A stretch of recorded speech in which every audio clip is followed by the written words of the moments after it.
Trofej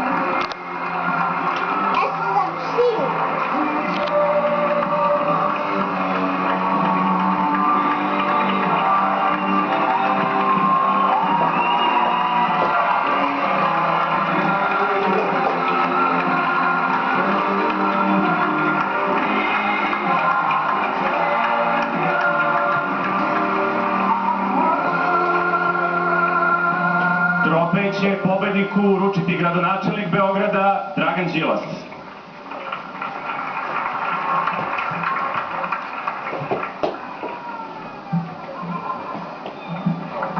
Zajedno sa Jelenom.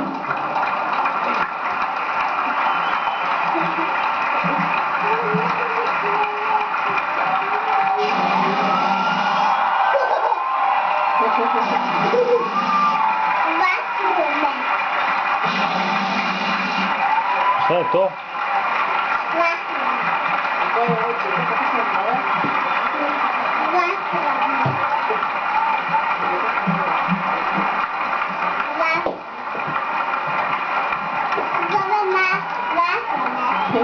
Trebao bih sve da kažem nešto, tako? Okej.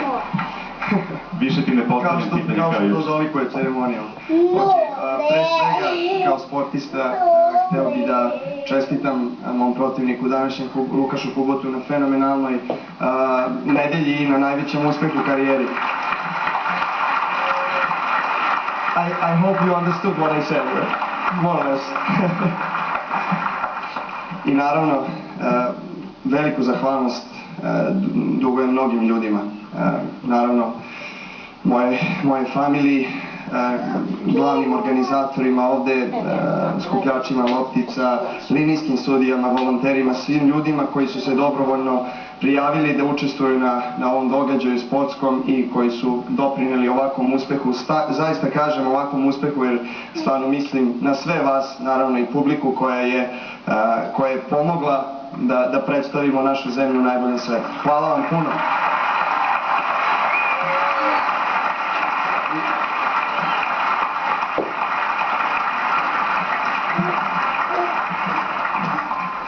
Naravno, glavnom sponzoru Telekom Srbije i svim sponzorima koji su, opet kažem, doprineli organizaciji ovog turnira. Bez njih organizacija turnira ne bi bila moguća.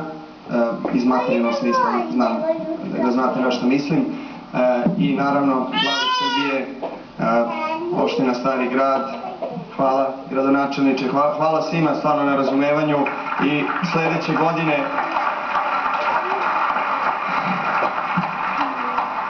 nije lako.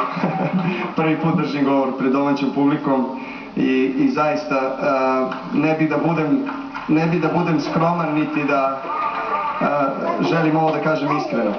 Iako kategorički ovo nije najveći turnir u karijeri koji sam osvojio, ali sigurno mi najviše znači. Hvala svima.